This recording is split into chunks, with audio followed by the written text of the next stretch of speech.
お前はもう死んでいる。何？おは匠でギゼブ。 Yep, we're talking about that one today. What is going on, everybody? Welcome back to the Nerdy Mark channel. I am Sid the Nerdy Mark, and today I have your review of the movie Fist of the North Star. Why the hell did I do the fist? So I look like Roman Reigns about to do a Superman punch. Here you go, have fun. All right, okay, just start the video. Let's just get into it. Fist of the North Star. An epic assault on the senses. Fist of the North Star, the movie, was released in 1986, and it tells the story of a nuclear war which has basically turned a certain city, which we don't know which city it is, but it has turned the city in which all the characters reside in into a wasteland. And one certain warrior named Kenshiro, who practices the martial arts Fist of the North Star, now is betrayed by his best friend Shin and gets his girlfriend Julia abducted from him. And now he's basically going out fending for himself in this wasteland and trying to, at the same time, find his girlfriend and avenge his near-death experience and whatnot. So as I did with my Golgo 13 review, I am going to provide a little bit of history of Fist of the North Star, as this is a pretty big franchise. So this whole franchise was created by Bronson and Tetsuo Hara, who did do much of the illustration for a lot of the different media in this entire franchise. The original manga itself was published weekly on Shonen Jump from 1983 to 1988. The anime series that accompanied the manga itself started in 1984 and ran all the way to 1987. This movie itself that we're going to be talking about today was created in 1986, as I first of all mentioned. This movie is actually an alternate storyline that rearranges the characters and plot elements from the first 72 chapters of the manga. Along with that, in 2001, there was a prequel called Fist of the Blue Sky, which focused on Kenshiro's uncle, kind of shows a little bit of the origins of Kenshiro and how he learned the Fist of the North Star and whatnot. And then there was also a live-action movie that was made in 1985, which tried to capture the same magic as the anime. Don't turn your back on me! You're already dead.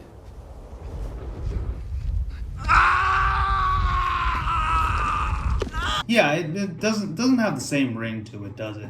This actually is a very underrated show and a very underrated franchise, because there were a lot of other franchises and a lot of other works that were inspired by Fist of the North Star, namely shows like Berserk and JoJo's Bizarre Adventure. And they didn't really mention it, but after watching this movie, I would even say Dragon Ball Z. Not just the animation style, but a lot of the fight scenes and the action scenes, and Kenshiro and his whole arc, comparing that a little bit to Goku. I can kind of see a little bit of similarities. Now, unfortunately, this show and this franchise has not really enjoyed the same success in the US as it has enjoyed in Japan, which is very, very unfortunate. I think more people definitely should go and seek out this entire franchise and do what they got to do. There were several video games that were created with the titular character of Kenshiro and this whole Fist of the North Star franchise. But of course, most recently, Kenshiro was featured as a playable character in the 2019 game Jump Force. So if you have played Jump Force, you'll know he is in there. There are future projects that apparently are in works for this franchise, for Fist of the North Star, and hopefully it will serve as like a reintroduction to the franchise for younger fans across the world. So I've decided that I'm going to go ahead and go back to my traditional roots in this review, meaning I'm going to talk about some pros and cons as well as other points to note. So I'm still trying to figure out like a definitive format for all my anime reviews. If you guys liked what I did with Golgo 13 and just talked about like certain characters and plot points and animation notes and whatnot, I can do that, or I can do pros and cons like I'm going to do for Fist of the North Star, along with other talking points that for the movie. Now, you can let me know all that stuff in the comments below, but let's kind of just jump right in, talk a little bit more about some things that I liked, some things that I didn't like, other points that I wanted to talk about that I found interesting, whether I give this movie 2 thumbs up, 2 thumbs down, somewhere in the middle. Let's dive right in. This is Fist of the North Star. So let's kind of dive right into some of the pros of this movie. Now, right away, as I started watching this movie, I noticed that the landscape animation in this whole movie was absolutely amazing. Like, the opening scene itself just shows just a bunch of landscapes. Now, granted, these are landscapes and they're shown right before the whole nuclear blast happens and everybody just, turns into a big old meat puddle right in the middle. That's just absolutely disturbing. I'm sorry. The landscape animation in this is just absolutely wonderful. It's just so beautiful just to see all the wonderful, just areas like mountains and rivers and even a railroad track and everything, all that good stuff. So it was just really nice to see. I kind of didn't think that I would be praising the landscape. Even when we're in the kind of more wasteland setting, I still like it because the art style was really nice, and they did a really good job of giving us the feel of the wasteland and kind of like an everyman for himself kind of a feeling. Because let's face it, guys, the landscaping and the environment of the show plays just as much of a role as the characters in your movie or your show or your anime or whatever, right? Good job on the artist part, Tetsuo Hara's part, I guess. The action scenes were really good. Now, I do think they were a little bit short at some points. I'll talk about it in just a sec when I go to the cons, but the action scenes themselves were animated really well. I thought they definitely kept me engaged. They kept me wanting to continue to watch the movie and keep my eyes glued to the screen so I would not miss Kenshiro just kicking a bunch of ass. Speaking of Kenshiro, the man is a freaking badass. Though he does seem at times nearly invincible. I get it. He took a huge ass whooping from his friend Shin, and then now, he basically has gotten stronger and he can basically kill anybody. But yeah, he's just been, he has also a very stoic expression for the most part. But see, the difference between Kenshiro and Golgo 13, I actually care about Kenshiro. Kenshiro just, he just oozes machismo and just absolute just manliness, and he's a different type of man's man. Unlike Golgo 13, I would have wanted to be Kenshiro when I was younger more than Golgo 13. It's just an absolute awesome character and I love him. So as far as the villains are concerned, there are a few villains. There are some mini villains, and then there are some of the main villains. I think as far as the villains are concerned, a lot of them are very, very insufferable. They just made them extremely insufferable, from Shin to Rao to Jagi. You just want Kenshiro to completely obliterate them, and that's exactly what he does, and we love him for it. Speaking of some of the villains, Jagi's backstory is definitely kind of compelling. He is the brother of Kenshiro, as well as is Rao, but Jagi actually has a little bit more of an axe to grind with Kenshiro, because Kenshiro kind of sort of disfigured him, I guess in self-defense, because Jagi went and pointed a gun at his head.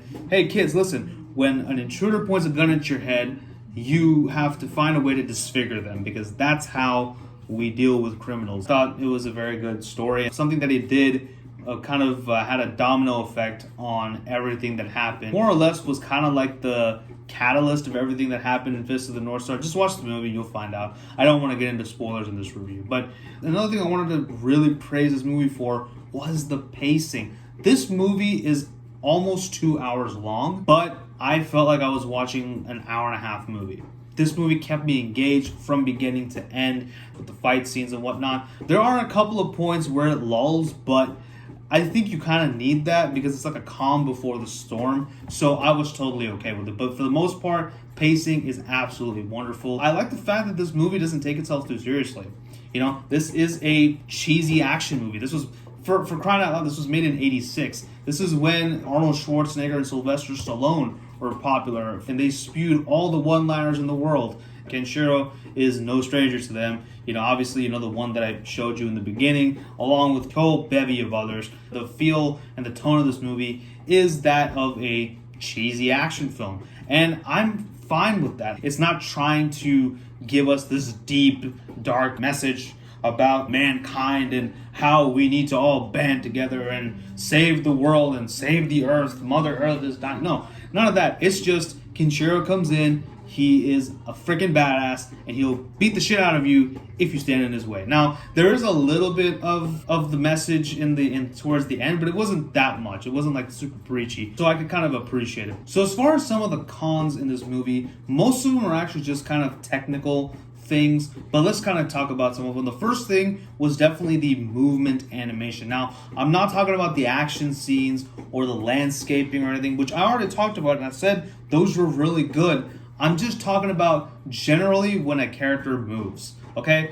I guess this kind of even spills over into the character animation in this film. Like it's pretty mediocre because it literally feels like they drew Kenshiro and then they drew like 5 different copies of him, made one with longer hair, one with shorter hair, one with a deformed face, one with bigger muscles, and that's it. And then they basically just gave them the same movement animation, and it's really, really static, very jarring, and that kind of really didn't sit well with me.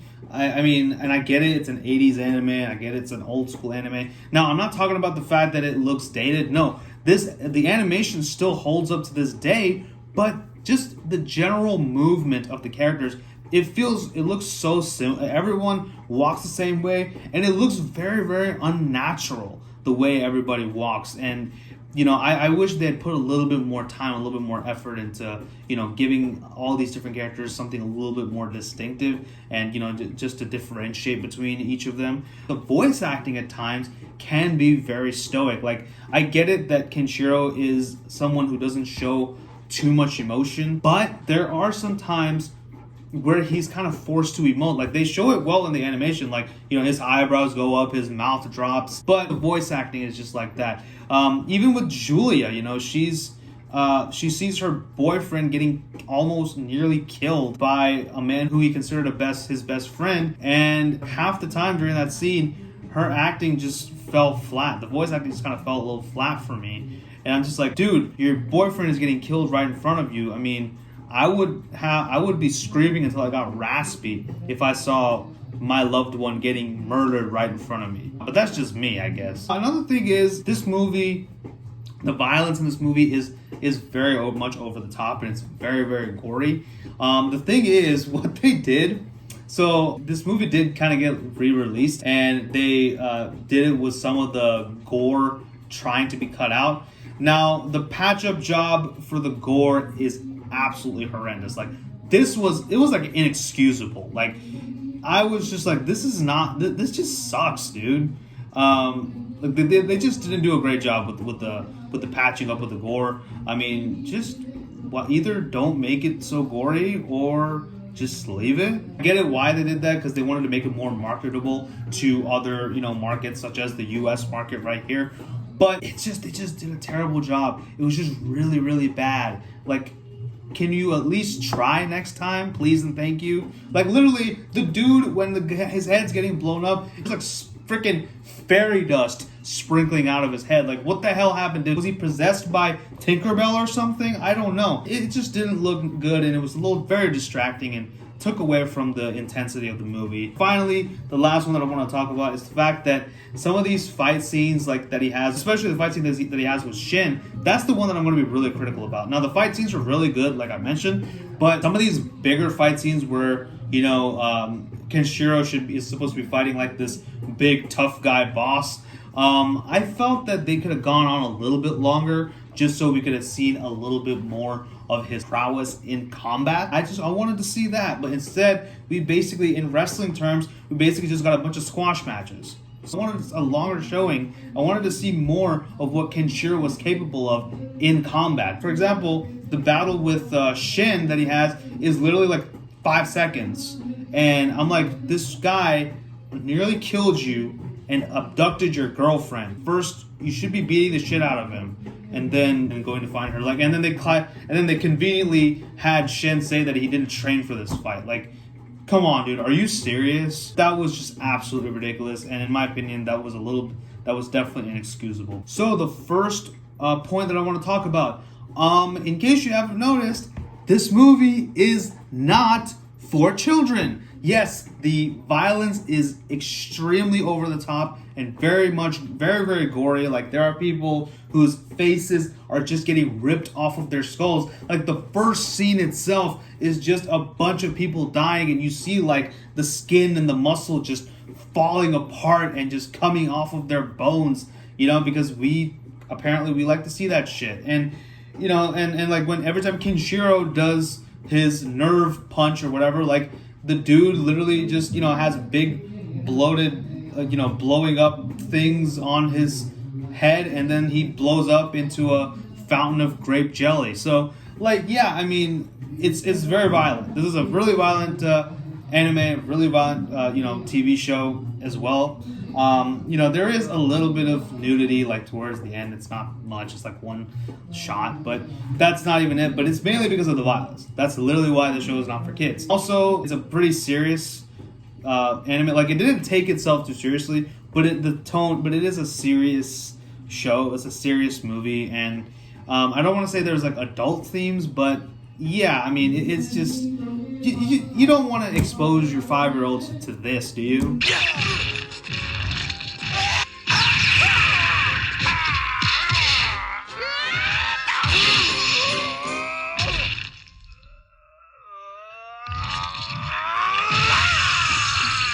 I didn't think so. Another thing is that the Fist of the North Star is a martial arts, which, of course, you know, obviously he can do the nerve punching and, you know, the whole OMAE WA MO SHINDERU thing. You know, his whole body churns and then just bursts into a bloody fountain. But at the same time, it also has healing properties. Like, there's a little girl named Lin in this movie, and she, in the beginning, cannot speak, but Kenshiro is able to bring her speech back. Another girl, the character of Ray, his sister Allie, she's lost her memory, and he's able to bring her memory back. So, in other words, Kenshiro is basically the Fiend. He can hurt and he can heal. And another thing is, I want to talk a little bit about the soundtrack. It very much reminds me that I'm watching an 80s anime. Like, and I have absolutely no problem with it whatsoever. Soundtrack was really cool. I liked it. Like, but I mean, for the most part, the music in this film is actually used for like a dramatic effect. So it's not just like a music playing throughout. Like, there's most of the like, I think at least 85% of this movie doesn't have background music in it. Like, only when there's like something absolutely dramatic and they need to highlight it, only then is there like some music going on, which I'm totally okay with. So overall, I really liked Fist of the North Star. I thought this was a very well-made movie. I thought it was, you know, perfect with the tone of this film. Like, you know, like I said, did not take itself too seriously. Just a fun action movie, in my opinion. I thought it was very, the pacing was good, very compelling. Kenshiro is a character that I'm actually invested in. Even the villains, you know, the villains are very insufferable, but I think it works for, you know, this whole wasteland area, which, by the way, I forgot to mention another thing. This movie was inspired by Mad Max, in case you couldn't tell. I thought this was great. I think if you have not watched this movie, I would highly recommend checking it out. So my final rating for Fist of the North Star is a thumbs up.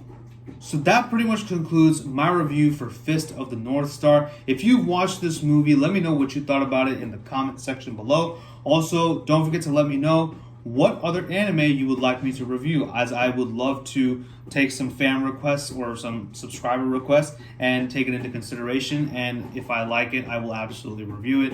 But until then, don't forget to like, share, and subscribe. Follow me on social media and tell your friends about the Nerdy Mark. Thank you all so much for watching, and until next time, this is Sid signing off. You guys take care. Bye-bye.